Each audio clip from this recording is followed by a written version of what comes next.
Assalamualaikum teman-teman cerita untung. Inna lillahi wa inna ilaihi raji'un. Masih ingat kan teman-teman cerita untung bencana tsunami di Anyer, Banten yang mengakibatkan puluhan orang meninggal dunia dan banyak korban luka-luka. Ade Jigo dan keluarganya menjadi salah satu korban dari tsunami Anyer. Dan tepat hari ini, tanggal 22 Desember, tepat 3 tahun yang lalu, Ade Jigo harus mengenang istri tercintanya untuk selama-lamanya. Dan di cerita untung, Ade Jigo mengisahkan perjuangannya bersama anaknya saat melawan air bah.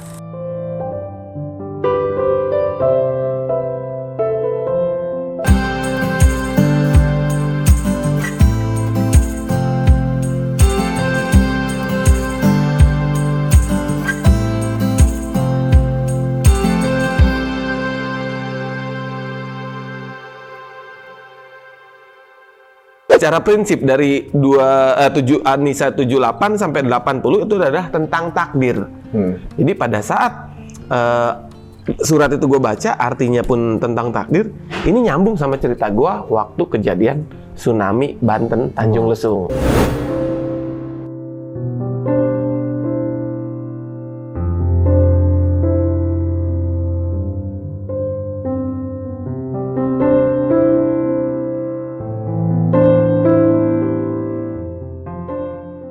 Ini panggung, saya di situ ada kopi.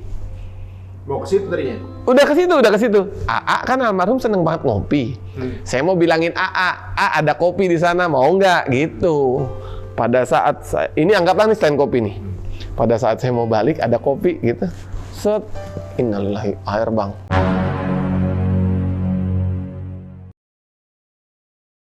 Assalamualaikum warahmatullahi wabarakatuh. Waduh, kali ini teman-teman semuanya kita akan ketemu dengan tamu kita nih ya. Tentunya juga kalau biasanya di waktu sama dia tuh kebanyakan dia ketawa melulu. Gojek datang. Kan? Tuh, kan apa gue bilang ya. Lu ngapa di sini? Masalahnya kamera kalau lu semua, gue kagak. Ini emang kamera canggih zaman sekarang, nge-wide. Waduh. Putih. Ya, putih semua. White gue nggak ada. Nggak ada gambar lo. Gambarnya nggak ada. Nggak ada. Sehat Bang Hari? Alhamdulillah. Kebanyakan sekarang kayak lagi mainan raja nih. Mainan, Ereking. Iya, ini di konten ceritanya untung ya? Iya benar. Ceritanya untung apa cerita untung? Cerita untung. Ceritanya dong. Hah? Kan gue lagi ceritain. Oh iya. Iya. Alhamdulillah, hobi gue yang dulu masih sekolah, gue salurkan lagi Bang. Ngapa sih? Dulu lagi awal-awal dulu gue liat tuh orang-orang pada nge-YouTube, tiba-tiba lu nge-YouTube-nya motor. Nah, lu pasti nungguin kan? Kagak. Gue nungguin GoFood. Bener lapar. Nggak, dulu bikin YouTube itu karena pandemi, bingung, kerjaan nggak ada, di rumah aja ngapain kan? Teman-teman pada nanya, lu YouTube-nya apa? Gue nggak ada, gue bilang gitu kan. Pada saat pandemi, gue nongkrong depan di teras rumah, YouTube ya, gue merenung aja.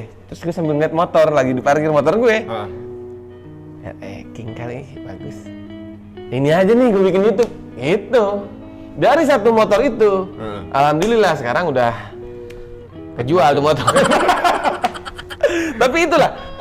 Tapi lu di komunitas Ereking jadi ini ya? Jadi lumayan sosok ya? Iya, maksudnya orang image gue yang komedi hilang. Gara-gara Ereking. Sekarang nanya ada yang mana? Ada yang Ereking ya? Ada yang punya Ereking gitu. Setiap gue kali ketemu Bang, Erekingnya mana? Dia tahu kalau gue tukang ojek. Oh iya. Kayaknya yang dulu sering jabret tuh kan deh. Enggak, gue yang nyopet. Jambret bos gue.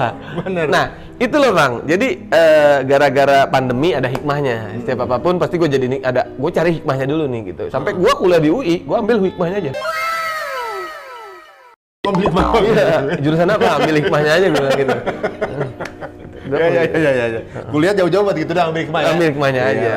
Nah, kemarin ya, si Ade ini kan kebetulan kita satu halakoh bareng nih ya. Lagi satu ya setiap seminggu sekali ya gitu kan. Ade kalau ngaji bacaannya Yang lain pules.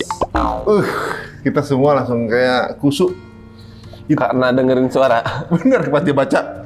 Wow, kelamaan bacanya sampai pada ngantuk. Langsung kita nggak nyangka. Wow, Ade. Enggak wow, Alif. Itu lebih ke Alif yang baca wow. Bukan ya, bukan ke wow. Ya. Ada kita tes kali ya. Jangan dong, jangan. Gua Satu surat dong, satu surat. dibilang riak lagi ntar. Gak apa-apa, jenaka ya. Itu kan memang riak jenaka dong. Enggak, itu memang gua keluarkan seminggu sekali. Kan kita ngajinya setiap weekend. Wow. Ini kan baru hari apa? Oh, jadi nggak bisa kalau selain dari itu ya? Nggak bisa. Nggak bisa, benar-benar. Karena emang guru gue bilang, kamu kalau mau memberikan sesuatu ilmu kepada masyarakat, jangan pada saat orang minta. Sebelum dia orang minta, kasih. Tadi lu kan minta kan? Jangan. Jadi Nunggu, diem aja, ntar gue kasih. oh gitu, wadah Iya. nggak minta ya? Iya, jangan. Kalau gak diminta, guru gue bilang jangan. Kalau dia lagi diem, baru lu kasih. Oh, Gitu. Itu namanya surprise. Surprise. Gue diem. Minum dulu, timbang diem doang. Lah kan gua mau ngasih katanya. Jadi ibaratnya kalau terbata-bata itu dapat pahalanya 2 kali lipat. 1 huruf dapat 2 kali manfaat, bayangin. Dia sampai 8. Gue bukan terbata lagi, udah karfil. Oh. Ya. Beda ya. Nyekermen ya. Kermen ya.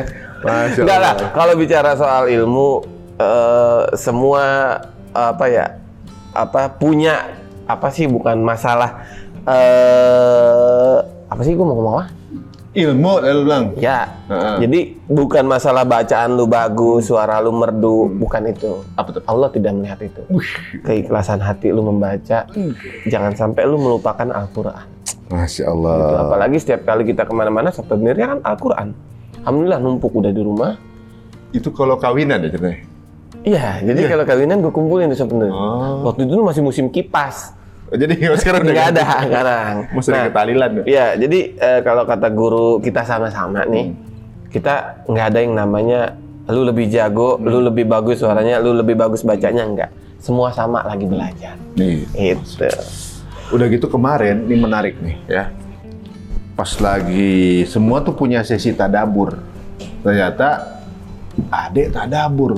Pas dia lagi tadabur, 1 surat tuh di Quran tuh ada tuh Surat An-Nisa. An-Nisa Ayat. ayat. Masih ada catatannya kalau nggak salah. Ayat. Lu apa nggak? Lupa gue loh An-Nisa. An-Nisa. An-Nisa ayat berapa gitu kan kemarin? Tadabur. 78 sampai 80. 78 sampai 80. Nggak ada Al-Quran ya? Oh, Al-Quran digital. 78 sampai 80. Cari. Itu surat An-Nisa 78 sampai 80 ceritanya adalah mengenai sebentar. 78. Di mana kamu berada, kematian akan mendapatkan kamu. Kendati pun kamu berada di dalam benteng yang tinggi dan kokoh. Itu yang 78. 78. Jadi itulah, gue percaya takdir bang. Itu 78 kan? Iya. 78, 79-nya? Apa saja nikmat yang kamu peroleh dari Allah. Dan apa saja bencana yang menimpamu, maka dari itu kesalahan dirimu sendiri. Kami mengutusmu menjadi rasul kepada segenap manusia dan cukuplah Allah menjadi saksi. Terus 80-nya, barang siapa yang menaati rasul, sesungguhnya ia telah menaati Allah. Dan barang siapa yang berpaling dari ketaatan itu, maka kami tidak mengutusmu untuk menjadi pemelihara bagi mereka. Nah, pas lagi diungkap tadabur yang waktu lu bilang waktu ayat 78 tadi tuh ya, awalnya kita pikir waktu itu kan lagi relate ada public figure yang meninggal ya. Oh iya, Ya kan? betul. Ada public figure yang meninggal. Memang belum lama juga selama pandemi ini banyak banget nih artis yang meninggal ya, Betul. artis yang meninggal gitu. Mau dia lagi di mana, ngapain segala macam. Ya, Betul, meninggalnya momennya beda-beda. momennya beda-beda, waktunya gimana. Dan gue juga nggak nyangka waktu itu lo kok pilih itu gitu. Ranking ya kayaknya nih. Bukan. Bukan. Gue nggak bawa motor hari ini. Gue pikir lo kemana-mana diikutin. Bawa motor temen gue, tapi Oh itu. iya, kayaknya itu yang ya. Itu dia motornya. Oh itu yang punya ya. Jadi waktu lu pilih ayat 78 itu pas dibacaan artinya, gue rasa mungkin lu lagi ngerelate sama kejadian yang lagi trending saat itu. Ya Enggak. kan? Tadinya gue pikir gitu. Karena lu pilih kok. Gue pikir dia akan ngambil ayat yang ada relate sama komedi gitu ya. Ada apa namanya relate sama kehidupan sehari-hari lu gimana. Atau lu ambil ayat itu mengenai kematian. Nah ini unik nih, gitu. Ternyata ayat tersebut juga ternyata relate sama kehidupannya dia. Nah, di part mananya tuh? Ini tadabur itu gue baru tahu. Jadi tadabur itu adalah menceritakan, mentadaburi dari ayat yang ada di Al-Quran. Ternyata setelah gua mentadaburi itu, mentadaburi ayat Al-Quran itu seperti kita membuat lagu. Kalau bikinnya dengan hati, kalau mentadaburinya dengan hati, itu menarik. Menariknya apa? Kita bikin lagu tentang kepribadian kita, pengalaman kita. Misalkan tentang patah hati. Bikin lagu, lu pernah ngalamin patah hati, lu bikin lagu, lu tuangkan dalam lagu, itu insya Allah lagu lu booming. Tentang makan bubur, lu mau nyeritain makan bubur tapi lu sendiri belum pernah makan bubur. Apa yang mau lu ceritain? Nah, sama seperti surat An-Nisa. Kenapa gue pilih ayat An-Nisa itu? Karena di situ secara prinsip dari An-Nisa 78 sampai 80 itu adalah tentang takdir. Jadi pada saat surat itu gue baca, artinya pun tentang takdir. Ini nyambung sama cerita gue waktu kejadian tsunami Banten Tanjung Lesung.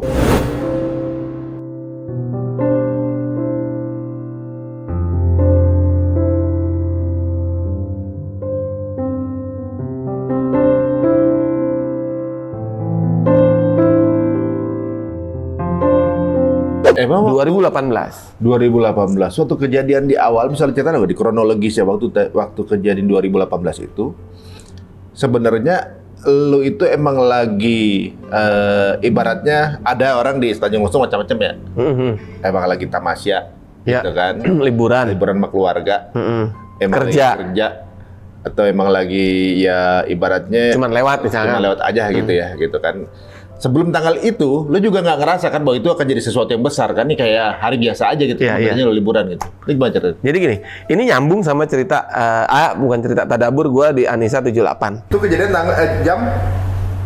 Setengah 10 atau jam 10 kurang. Jam 10, jadi, oke. Jam 10 malam ya? Iya. Jam 10 malam? Nah seharian itu apa aja yang lu ingat? Jadi gini, acara kan hari Sabtu, acara itu, kejadian itu hari Sabtu. Gua hari Jumat udah di sana. Apa udah liburan? Iya, udah liburan. Gua pada Jumat gua jalan. Pada Jumat enggak. Pagi gua Jumatan di jalan. Pagi gua jalan Jumat sama almarhum istri sama anak-anak 2 sama babysitter 1. Gua jalan. Selama perjalanan biasa aja, nggak ada yang kepikiran mau ada apa. Tapi yang membuat gua flashback lagi, almarhum istri beli buah sawo. Buah sawo itu udah di Anyer, udah di daerah Anyer. Dia bilang, anakku berapa itu? 2 ya? 2 yang pada saat kejadian itu umur 4 tahun yang besar sama 2 tahun setengah yang kecil. Pada saat beli buah sawo, dia bilang, kok beli sekilo aja ya? Emang kenapa? Enggak, cuma pengen aja kata dia gitu kan. Almarhum istri bilang. Terus berapa emang sekilo? Cuma 25, tadi dikasih 100, udah kembaliannya suruh pegang gitu kan. Oh ya udah, alhamdulillah kan gitu. Nah, masuk mobil, sawo itu nggak dimakan. Sampai kejadian kita nggak makan sawo. Memang pada saat kita udah nyampe Tanjung Lesung, itu sawo lupa diturunin di mobil. Terus sepanjang beli sawo, istri bilang, kita kan namanya mau liburan dan kerja sekalian liburan di sana. Ambil kita udah prepare uang cash dong, karena kita di sana nggak tahu ada ATM apa enggak.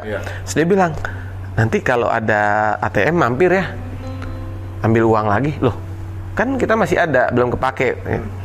Nggak apa-apa, ambil aja, takut kurang begitu. Dia bilang. Nah, pada saat udah nyampe sana, itu ternyata mulai dari kru, route manager, sama personil saya, sama anak-anak kan pada bawa keluarga. Itu sama istri saya dikasih uang. Ini buat jajan selama liburan di sana. Saya nggak tahu nominalnya. Tapi uang yang diambil ATM tadi, dia bilang ini buat jajan. Sampai pemain keyboard saya bilang, tumben istri ngasih uang. Memang biasanya suka ngasih, tapi kok tumben hari itu gitu. Biasanya kalau lagi ada acara apa pasti ngasih kan buat anak-anak. Ini buat jajan. Bilangnya cuma begitu bang. Sampai saya kita main dong ke pantai.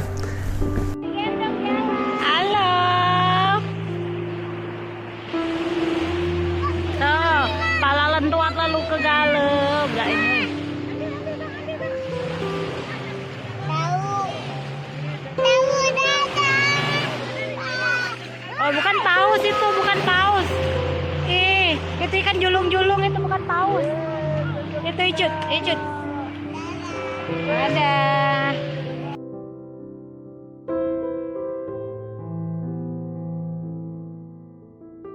itu dari pantai itu Gunung Anak Krakatau itu udah kelihatan. ngeluarin asap, udah ngeluarin asap. Video akhirnya nyeritain sore itu udah begitu kan? Iya, udah erupsi kan, itu udah erupsi. Gue lihat dan gue nggak mikir kalau akan terjadi sesuatu yang besar gitu. Mikirnya itu mungkin seperti biasa gunung-gunung lain juga begitu kali kan keluarin asap. Emang nyala itu? Nggak, belum kelihatan. Kalau siang kan cuma asap. Kalau siang itu Jumat ya, kita masih di pinggir pantai begitu main. Besoknya Sabtu, kita ngisi 2 kali. Kalau Jigo ngisi 2 kali karena ada malam itu sebelum ke panggung utama kita ada panggung kecil di resto, cuma menghibur karyawan inti. Besoknya Sabtu keluarga udah pada datang tuh. Nah, Sabtu sore itu kita latihan buat perform nanti malam. Nah, akustikan lah di kamar gitu. Seumur-umur gue berteman sama almarhum A.A. Jimmy, gue belum pernah debat, Bang. Belum pernah. Hari itu gue debat. Soal? Lagu yang mau dibawain nanti malam. Ini plesetannya bagusnya ke sini, ini bagusnya ke sini. Seorang A.A. Jimmy ngalah akhirnya. Udah, gue ikut lu aja. Biasanya dia nggak pernah mikirin urusan lagu, urusan jokes, gua. Dia tinggal tampil. Tapi dia ngasih, ini bagus loh. Oh iya, biasanya begitu. Tapi pada saat itu, dia kita tuh kaget aja. Kok kita selama ini berteman, bersahabat, baru ini lu debat. Sampai gue begitu. Tapi selama lu kenal sama A.A. gini nggak pernah berantem? Nggak pernah. Dia orangnya Tahun kenal dia? Dari 2009. 2018. 9 tahun. Iya, 9 tahun. Iya. Nah, dia orang yang menurut gua nggak macem-macem sih, nggak sampai debat gitu. Tapi itu beda. Sampai pemain keyboard gua udah sampai begitu, sampai misahin. Udah pakai yang siap aja gitu. Namanya kita mau manggung kan, udah sore, udah beres. Pas beres latihan, teman-teman Seventeen datang karena dia baru nyampe. Ada kembarannya Ivan juga, si Idan. Iya. Kan bekas tim lo juga. Iya, dulunya. Nah, terus dia ngomong ke AA, gue nyanyi dong, kata dia gitu. Ayo Dan, bantuin. Gitu. Tadinya udah kita mau kolaborasi gitu, Ivan, si Idan. Itu beres. Sorenya kita cek sound, teman-teman Seventeen cek sound. Beres. Panitia bilang ke saya, Mas Ade, nanti mulai kita bada isya ya katanya. Oh iya Pak, saya bilang gitu karena Seventeen itu baru pulang tur, Bang. Baru pulang tur, udah seminggu nggak pulang. Root manajernya almarhum Oki, kan saya main ke kamarnya tuh. Mas, emang dari mana aja kemarin? Oh iya, saya keliling-keliling. Ayo Kang, mulai buruan. Saya udah pengen pulang. Itu kata-kata terakhir dia bilang.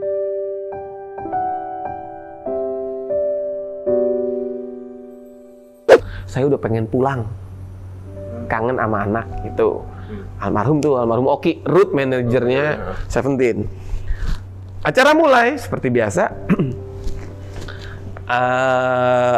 Anak saya yang besar sama almarhum istri, anak saya yang kecil sama babysitter.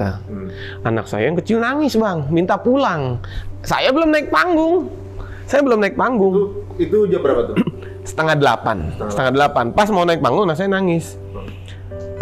Mbak, kasih ibu aja, siapa tahu tenang gitu kan.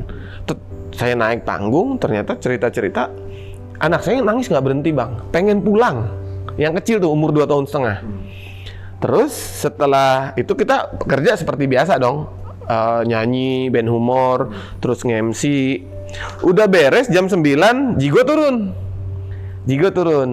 Terus dia bilang ke saya, almarhum istri bilang, kan anak yang kecil lagi sama dia nih. Ya gantian pegang Raffi, yang kecil kan Raffi namanya. Bunda mau makan. Dia makan tuh di belakang sama almarhum istrinya AA, sama root manager saya, almarhum Julia. Perempuan semua 3 di belakang. Saya gendong nih anak saya nih, ini cerita anak saya. Si Raffi gendong jalan. Ini panggung nih ya, ini panggung. Ini di sini backstage 3 perempuan tadi almarhumah semua lagi makan. Di backstage. Jadi angkat mana Pak? Madep ke sana. Sana ya. Madep sana. Ini saya di samping. Ini laut nih. Ini yang abang duduk nih laut. Jadi nggak ada pembatas. Berarti membelakangi. Oke. Anak yang cewek? Anak yang pertama, Pertama. di depan lagi nonton Seventeen. Oke. Saya nonton Seventeen, lagu pertama, anak saya tenangin, kan dia pengen pulang kan, udah tenang, jangan pulang dulu gitu. Daripada ke hotel, dia sebenarnya nggak tahu mau pulang ke hotel atau mau pulang ke rumah. Udah gitu, saya ajak jalan, diem, nangis, diem. Nah terus Seventeen masuk lagu kedua. Lagu kedua baru mau mulai, saya ke depan tuh, jalan tuh, ya kurang lebih dari sini ke kursi 5 meter lah, 5 meter. Ada kopi, stand kopi. Kan coffee break ada juga kalau malam. Wih, ini depan, ini panggung, saya di situ ada kopi. Mau ke situ tadinya? Udah ke situ. AA kan almarhum seneng banget ngopi. Saya mau bilangin AA, ada kopi di sana, mau nggak? Gitu. Pada saat ini anggaplah nih stand kopi nih. Pada saat saya mau balik ada kopi gitu. Set, innalillahi, air bang.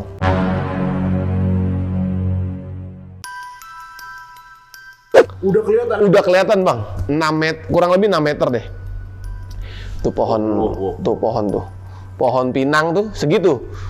Kalau kita ngelihat ombak di bawah ada buih kan ya. Nah itu di atas buih.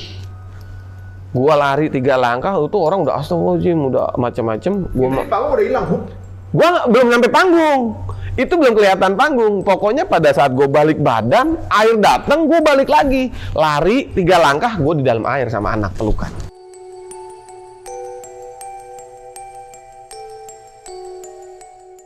Rasanya seperti apa? Lu kalau lagi nyelup di dalam air yang kita tahan hidung, tahan napas. Nah, itu jadi tiba-tiba musik mati. Gua udah nggak mikirin di situ, Bang. Gua udah nggak tahu, gua udah di dalam air. Waktu lihat itu, panggung masih main? Masih. Dan wow, gua di dalam air, itu gua kayak di arum jeram, Bang, berdua anak pelukan. Set. Dan itulah di situ gua banyak belajar bahwa takdir tuh ada.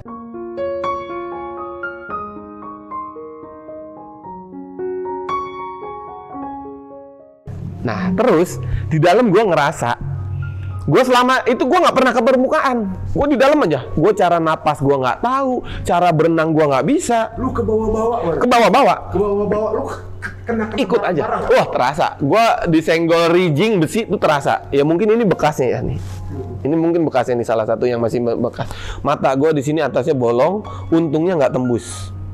Ini kan bekas jahitan. Sambil pegang anak lo? Sambil pegang anak. Dan sempet 2 kali kaki gue ditarik orang, tapi lepas dianya. Mungkin nih orang pengen minta tolong, narik gue, dan gue di dalam air. Nah di situ Bang, gue cuma baca yang gue bisa, takbir, syahadat, sholawat, tasbih, sama istighfar. Gue puter itu. Gue nggak tahu Bang, lagi kondisi kayak gitu, apa sih doa menyelamatkan diri, apa sih doa lagi di dalam air, gue nggak tahu. Itu aja Bang, gue sampai akhirnya di dalam air itu gue udah nggak kuat. Gue pikir nih gue udah napas terakhir. Anak gue tuh kayak ngajak naik Bang ke atas, tapi gue lemes, gue turun ke bawah. Gue takbir Bang, Allahu Akbar, gue naik lagi. Tapi gue nggak di permukaan, masih di dalam, tapi tinggi kan, tinggi.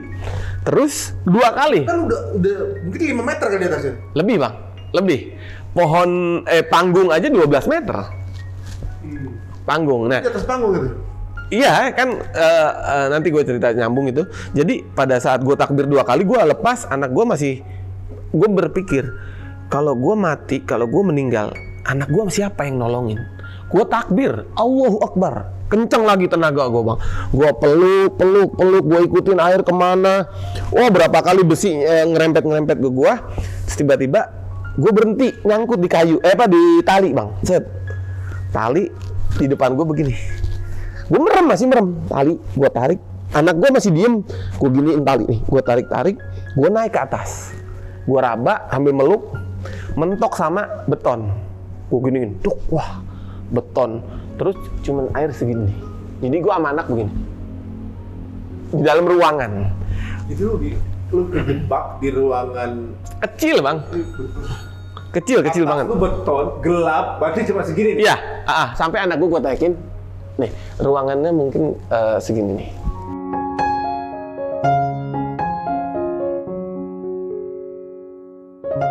Nah, Tapi lu berarti waktu lu ke bawah air, berarti ke bawahnya ke laut apa ke...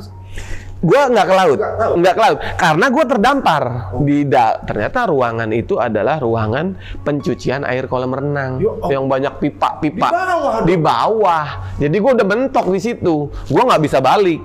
Maksudnya gua nggak ketarik ke laut. Berarti lu sebenarnya begitu tuh kegulung masuk ke dalam, cari yang terendah, dan gua nggak tahu kemana arahnya. Tiba-tiba gua ada di ruangan, gua setengah begini, itu sunyi bang. Gua ngeliat, astagfirullahaladzim, anak gua nggak nangis, tenang, sunyi kayak gini nih. Tiba-tiba gua ngeliat kayak siluet kepala-kepala tuh madep ke depan semua. Berapa orang situ?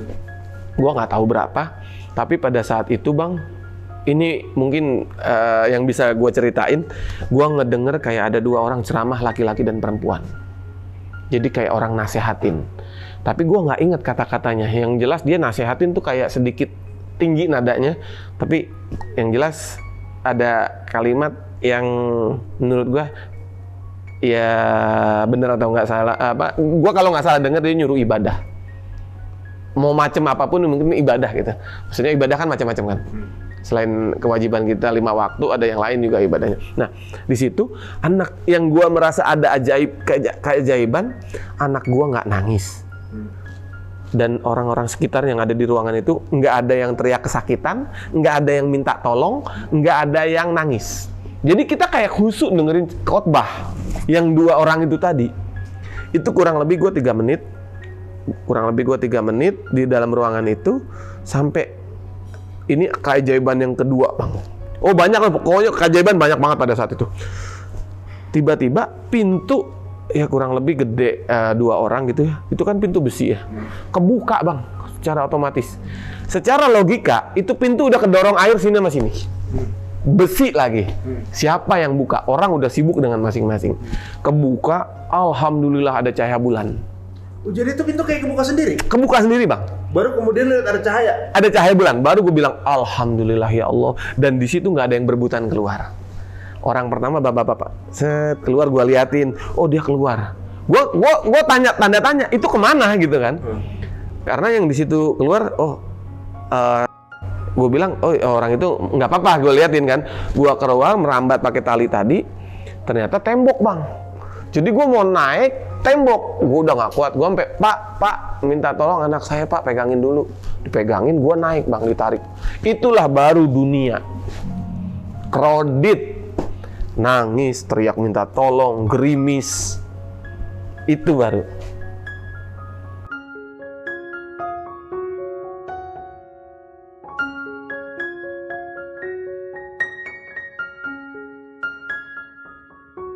Oh itu gelap gulita? Gelap gulita, cuman ada lampunya lah. Gua samperin, gua pakai senter, set. Samperin mobil, mas, ngapain di sini? Gua bilang gitu. Saya nunggu bos saya lagi acara di dalam. Dia nggak tahu bang. Jadi antara parkiran sama lokasi acara tuh lumayan. Resepsionisnya bilang, Pak udah bapak cari ruangan sendiri. Tenaga medisnya udah pada nggak kewalahan, udah banyak korban kan. Nah itu gua makin takut bang di klinik itu, karena apa? Itu sebelahnya laut dan itu masih war, gerimis. Sempet mati lampu, udah panik.